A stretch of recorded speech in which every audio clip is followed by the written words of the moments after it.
So, international football break.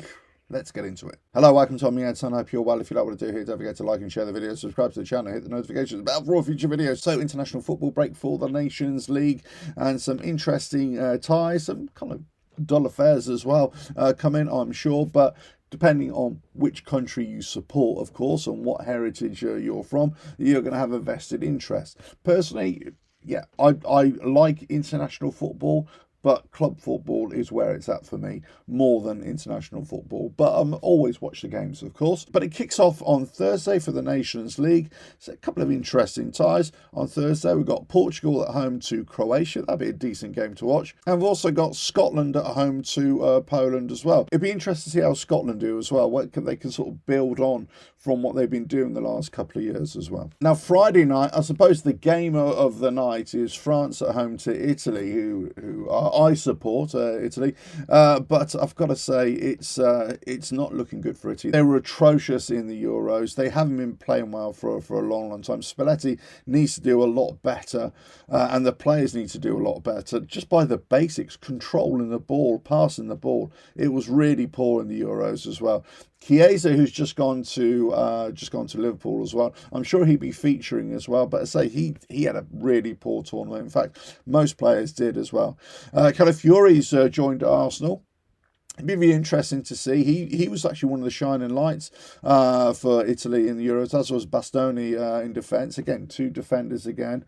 It's not looking good for Italy in terms of an attacking sense. So they need to do a lot better as well.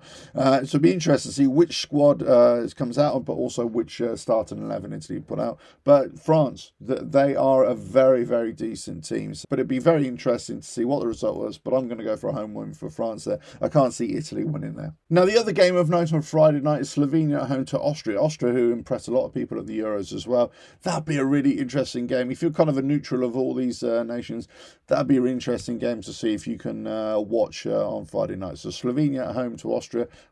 I would favour Austria in this based upon purely their performances at the Euros as well. Saturday, we have Germany at home to Hungary. That'd be a decent game. But really, the game that we're all interested in is Ireland against England. Ireland at home.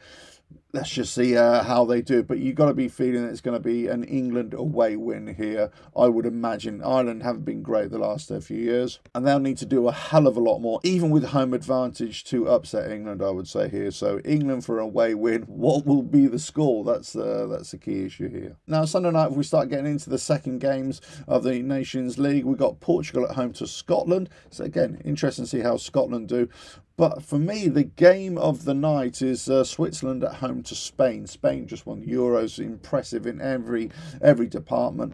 But Switzerland were no slouches either, and they probably feel a little bit aggrieved to lose out to England there in their game. But as I say, they are a decent team, Switzerland, so it'll be very interesting to see how they do against Spain. So watch out for that result. And Monday, the 9th of September, we got France at home to Belgium. That'd be an interesting game as well. Belgium, I feel, are still stuttering, whereas France, I think they are the much better side right now. But say, let us know your thoughts on that. Again, it'd be an interesting game to watch, I would imagine. A lesser game for the neutral, but certainly I'll be interested in Israel at home to Italy as well.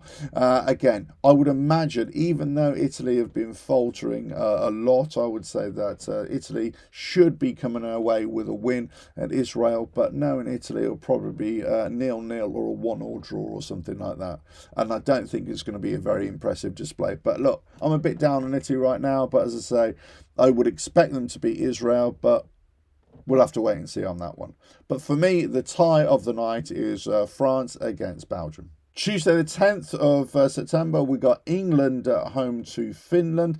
Again, you would imagine this is going to be a home win. I can't really see Finland upsetting England in any department, in any way, shape or form. But the game of the night, for me, has got to be the Netherlands at home to Germany. Both nations probably feel they should have done a lot better in the Euros than they actually did. But as I say, this would be an interesting tie. Two nations that don't really like each other historically in many different ways. But as I say, this would be a very interesting game for the neutral as well. But Netherlands at home home to Germany. You know what, I'm going to go for a very much sitting on the fence, a draw on this one, a 1-1 draw. So there we go. That's a wrap up of the international break, the Nations League, and the predictions, if you like. So let us know your thoughts in the comments below. Which nation you're going to be following and which games you're going to be watching as well. Let us know your thoughts in the comments below. If you know what to do here, don't forget to like and share the video, subscribe to the channel, and hit the notifications bell for all future videos. But I can't see England losing, and I can see Italy losing a lot. But you've got to expect France and Spain to be strong. But if some of the other nations can carry their form on from the Euros, there might be a few surprises in store. Catch you again. Bye now.